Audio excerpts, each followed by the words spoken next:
চরমোনাইয়ের পীর যে জামাতের জোট ছেড়ে চলে গেল, বা ওনারা বলতেছেন না আমরাই জামাতের বের করে দিছি, কারণ আমরাই তো প্রথম বলছি। আপনার কাছে কি মনে হয় যে চরমোনাইয়ের পীরকে আসলে এই যে যেগুলো বলে যে যে শরিয়া আইন আমরা চাই, বা জামাতের আমির নারীদের সঙ্গে সেলফি তোলে কেন, ইত্যাদি ইত্যাদি বিভিন্ন কথা বলে, এগুলো নাকি আসলে এর পিছনেও কোনো কারণ আছে? তারা আসলে ভারতের রয়ের খপ্পরে বা আওয়ামী লীগ বিএনপির খপ্পরে পড়েছে বলে আপনি মনে করেন? এই তো আবার এমন এমন জায়গায় ফালান, এখন তো খাস কথা বলে ফেলতে হবে। আমি মনে করি পুরো ব্যাপারটার ভিতরে এই আবার সেই শুরু করতে হবে আমাকে ইনু সাহেবকে দিয়ে। ইনু সাহেব জামাতকে যে কমিটমেন্ট দিয়েছে বলে আমি জানি বা শুনেছি, বা আমি মনে করি আসলে এটা বলছে, এইটাই সব প্রবলেমের গোড়া। আসলে ফ্যাক্টস হিসেবে কোন দল কেমন, এথিক্যালি কত ভালো মন্দ, এই বিচার করে আমি কথাগুলো বলতেছি না। 11 দলীয় জোটটা দাঁড়াইছে ফাইনালে 11, হোয়াট এভার, প্রথমে 8, 7 থেকে নানা কিছু করে করে করে করে এটা আগাইছে। এটা তৈরি হওয়ার চেষ্টা হচ্ছে, কিন্তু সেই ডাক সিলেকশন আগে থাকতে, এটা অনেকে জানে না বাইরের দিকটা, বাইরের খবরটা দেখে বুঝে না, কিন্তু ভিতরের খবর হলো এটা। দাদা আপনি কি গোপন সমন্বয়ক ছিলেন এটার, বা না আপনি এর সঙ্গে জড়িত না? আমার সুবিধা বা অসুবিধাটা হলো, যেখানে যা কিছু ঘটে, যারা ঘটায় ওরাই আমাকে ডাইরেক্ট ইনডাইরেক্ট মেসেজটা দেয়। কি জন্য দেয় ওটা তারা বলতে পারবে, কিন্তু আমি জানতে পারি যাই। তো তারা এটা বলছিল আসলে, বা বলতে পারেন তারা পরামর্শ করতে আসে, দাদা এটা হলে কেমন হবে, আপনি কি মনে করেন, এরকম করতে এসে হয়তো আমাকে বলতে হয় তাদের। তো আমি তখন থেকে জানি এটা হয়েছিল। তো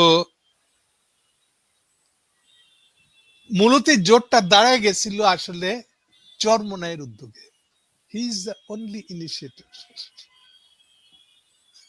কিন্তু মাঝখান দিয়ে হাত ঢুকে দিছে ইউনূস সাহেব, জামাতকে আলাদা করে নেই যে তোমার ক্ষমতা আনবো বললা, এতে পুরো জিনিসটা গেছে আউলায়। আমার এই কথার সাপেক্ষে একটা প্রমাণ দিই, তাহলে বুঝবি।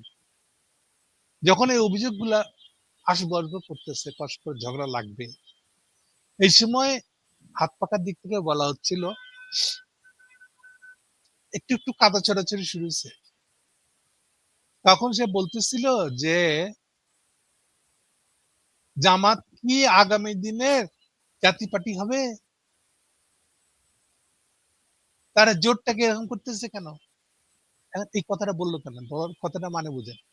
মানে হলো যে জামাতের সাথে ইউনূস সাহেবের একটা কথা হয়েছে, এই কথাটার ভিতর ধরে নেওয়া আছে যে বিএনপি ক্ষমতা আসবে, তাহলে জামাত হবে বিরোধী দলের নেতা, তাহলে বিরোধী দলের নেতা একটা সাজানো ইলেকশন, পাতানো ইলেকশন করতে চাচ্ছে ইউনূস সাহেব, যেখানে তার এক প্রধানমন্ত্রী, বিরোধী দল হলো জামাত, ইভেন স্বরাষ্ট্রমন্ত্রীও জামাতকে দেওয়া হবে, এর দূর পর্যন্ত কথা বাজারে ছিল। জাতীয় সরকার, জাতীয় সরকার এখন এইটা নিয়ে খেপে গেছে হাত পাকা। চরমোনাই বলতে চাচ্ছে যে আমার এই কষ্টটা তোমরা বুঝলে না, আমি তোমাদেরকে এত করে জোর করে কষ্ট করে এগুলোকে এক জায়গায় আনলাম, আর এখন তোমরা ইউনিসেফ ভাগারে চলে যাইতেছো সব পালাইতিয়া, তো তুমি কি আসলে জাতীয় পার্টি হইবা? সেই জন্য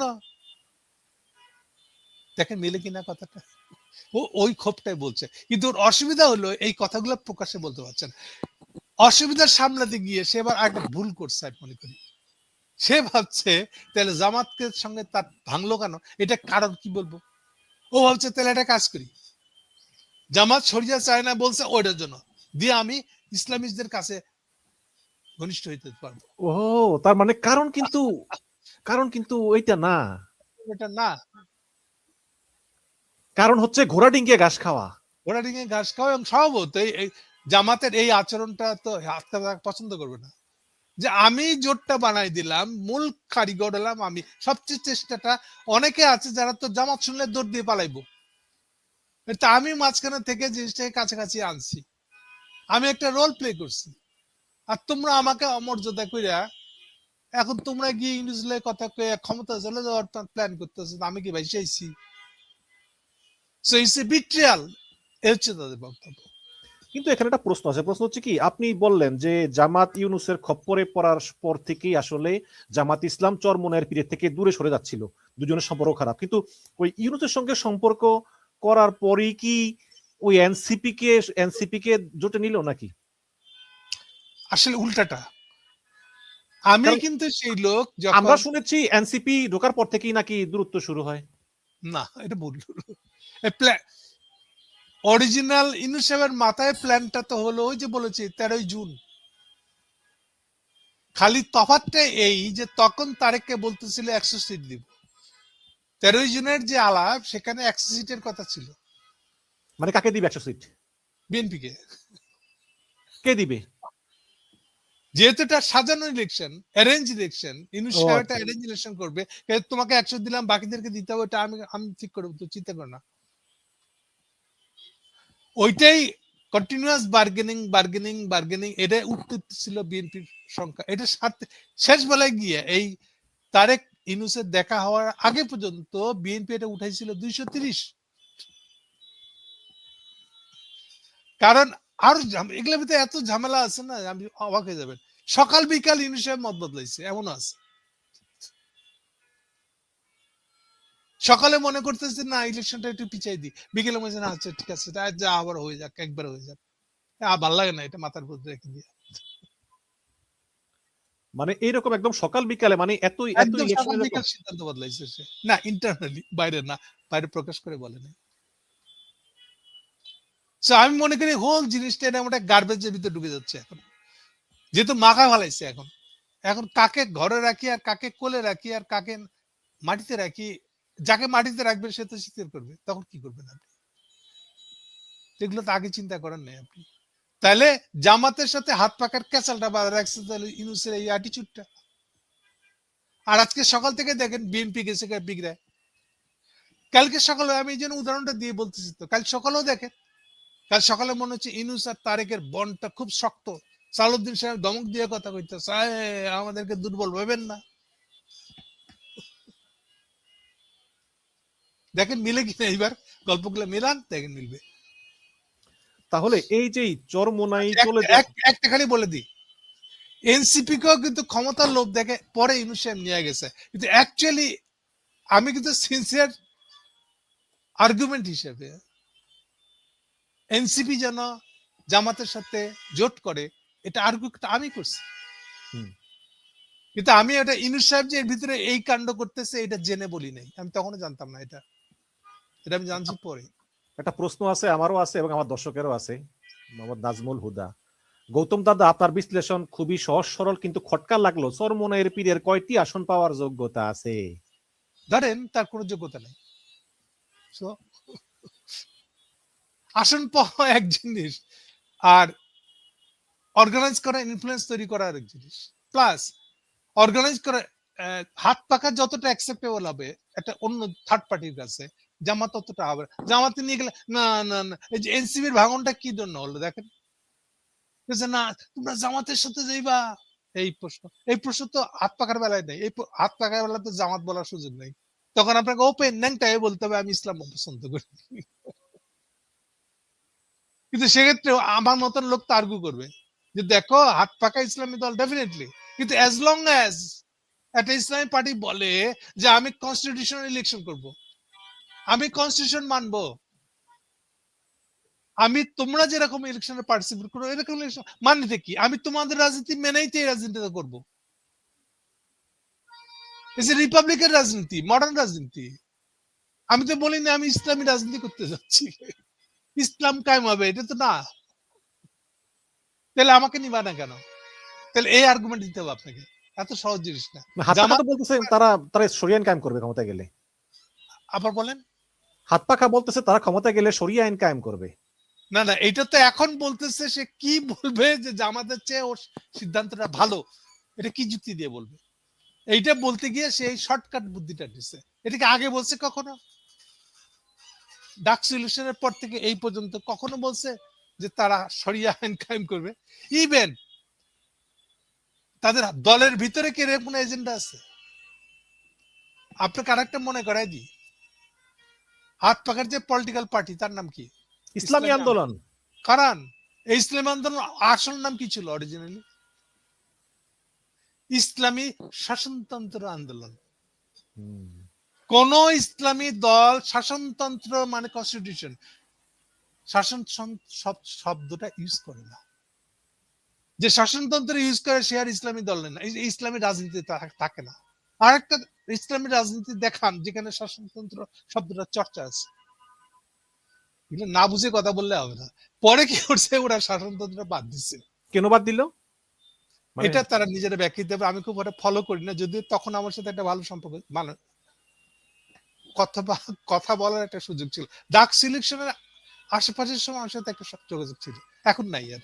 তবে দাদা একটা খালি বলি, আমি রিকোয়েস্ট করি, ইসলামী দল সম্পর্কে আপনাদের না কিছু থাকবে, মানে এটা খারাপ কিছু না হয়তো আমি বলবো, আপনাদের রাজনীতি না, আপনাদের পছন্দ না, ঠিক আছে, কিন্তু অন্তত যে ইসলামী দল কনস্টিটিউশনাল পলিটিক্স করতে চায়, ইলেকশনে পলিটিক্স করতে চায়, তাকে দয়া করে ওয়েলকাম করেন। দাদা আপনার সঙ্গে একমত নই। কেন একমত নই? একটু পরে আসবো আপনারটা, আপনার পয়েন্টটা পরে আনবো, আমি কথাটা শেষ করি। যেহেতু সে ইলেকশনে পলিটিক্স করছে, মানে কি, এটা রিপাবলিকের রাজনীতি করতেছে, এই জন্য আপনি তাকে বাদ দিতে পারেন না, বা বাদ না দেওয়াটা আপনার জন্য সঠিক পথ হবে। ওকে কি কোন একদিকে যেতে বাধ্য করবেন না, কোন একদিকে, মানে আরেকটা ইসলামী রাজনীতি হয় যেটা সশস্ত্র ইসলামী রাজনীতি। ও তো সশস্ত্র ইসলামী রাজনীতি করছে না, ও তো ইলেকশনে পলিটিক্স করতে যাচ্ছে। তাহলে এইটার ভিতর দিয়ে, ওর সাথে ডায়ালগের ভিতর দিয়ে একটা জায়গায় আপনি পৌঁছতে পারবেন, কাছাকাছি হতে পারবেন। ঠিক যেমন আওয়ামী লীগের সাথে বিএনপি রাজনীতি ফারাক আছে না, দুজনেই তো কনস্টিটিউশনাল দল, তাই বলে কি দুটো একই দল?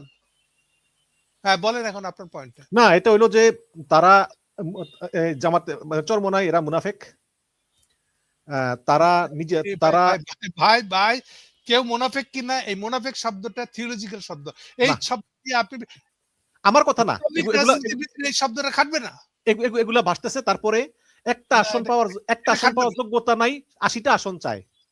আচ্ছা সেটা অন্য তর্ক। প্রত্যেকটা জরিপে দেখা গেছে এরা 1% এদের ভোট আছে, তারপরে এরা কিভাবে এদের বড় সাহস? আপনার জামাতও তো একই অবস্থা। কোন পার্টিটা আগে বলতে পারে যে আমি এতটা সিট পাবো? বিএনপি পারবে?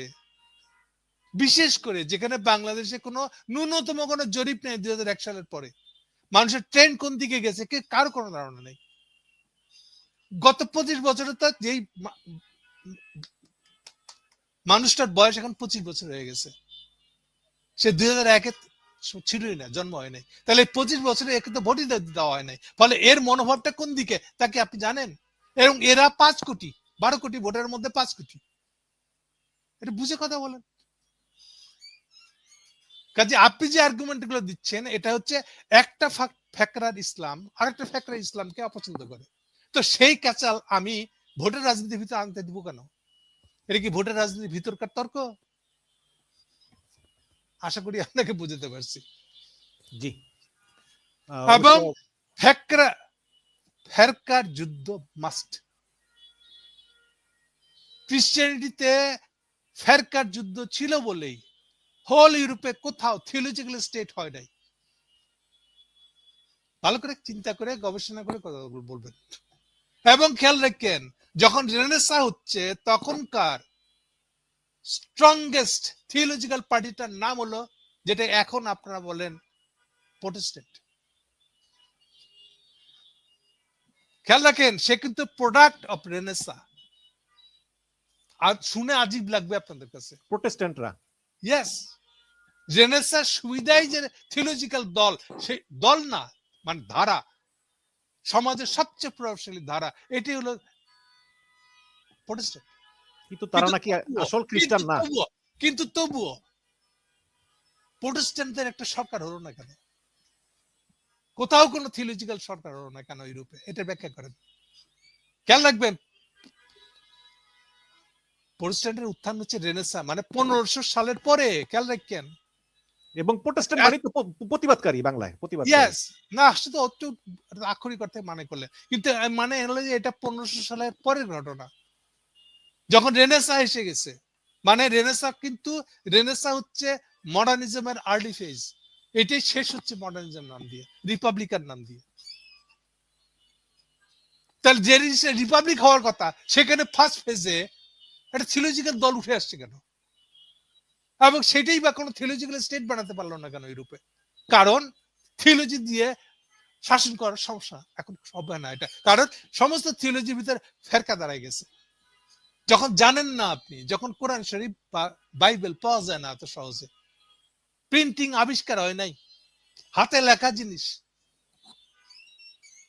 এবার বুঝছেন? ফলে পাদ্রি যা বলে দিত ওটাই ব্যাখ্যা বাইবেলের। 1600 সালের পরে যখন প্রিন্টিং প্রেস আবিষ্কার হয়েছে তখন মানুষের হাতে হাতে বাইবেল। এইবার আপনি বাইবেলের ইচ্ছা মতন ব্যাখ্যা দিতে পারবেন না। এগুলো হিস্ট্রিক্যাল দিকগুলো বুঝেন কেন হয় না আর কেন হবে এখন। আপনি এগুলা কিছু না করে আপনি যেই জায়গা থেকে দাঁড়িয়ে এই কথাটা বললেন, এইটাই তো ইন্ডিয়ানদের সেকুলারিজম, এই গাধামিটা, এই শয়তানিটা, এটা হিন্দুত্ববাদী। আপনি এটা ইসলামী দল শুনলে, ধর্মীয় দল শুনলে ওটা চুলকা লাগে। তা আপনি কি বলবেন? আপনি প্রোটেস্ট্যান্টদেরকে কি বলবেন? আপনাকে ধর্মকে দেখার অ্যাটিটিউড বদলাতে হবে। হিন্দুদের চোখে, হিন্দুত্ববাদের চোখে ইসলামকে ব্যাখ্যা করলে ভুল হবে। দাদা আপনি হাসিনার আমলে চরমনের ভূমিকা কিভাবে দেখেন? হ্যাঁ, খুবই খারাপ ছিল তো। এই চরমনাইরা এককালে রয়ের হাতের পুতুল ছিল। ইভেন 5ই মে 2013 হেফাজতের যে শাপলা, ওই মে মাসের 15 থেকে 20 দিন আগে এই চরমনাইরাও তারা একটা সম্মেলন করছিল রয়ের পরামর্শে। সেখানে বলতে শেখ মুজিব ইরাক থেকে আসছে, শেখ মুজিবের ফ্যামিলি ইরাক থেকে আসছে। কিন্তু তারা কবে থেকে এটা বদলায় ফেললো, কমপ্লিটলি ঝেড়ে মানে সম্পর্ক ত্যাগ করছে। কবে? যখন মেয়র ইলেকশনটা হলো হাসিনা বলে, এবং বরিশালের মেয়র ইলেকশন সে দাঁড়িয়েছিল ওই যে যেখানে তার আহত হয়েছিল মাঠে, এখানে ঘুষি মাইরা পরে ডিসি অফিসে এই গিয়া কি ঘটনার কান্না পর থেকে সে ইন্ডিয়ার সাথে সম্পর্ক ত্যাগ করে। ও আপনারা এগুলো তলায় কিছু হাত না বেড়ে দেখছেন, মনে রাখে। আর আমার নাম গৌতম দাস, আমি চরমোনাই কি করে এটা খবর রাখি। থিওলজি একটা স্ট্রং স্টাডিড পয়েন্ট হতে হবে, একটা বিষয়াদি হতে হবে। আপনি চোখ বন্ধ করে যখন সেকুলার মারাইবেন, এটা মানে হলো আপনি হিন্দুত্ববাদ ক্যারি করতেছেন না জেনে।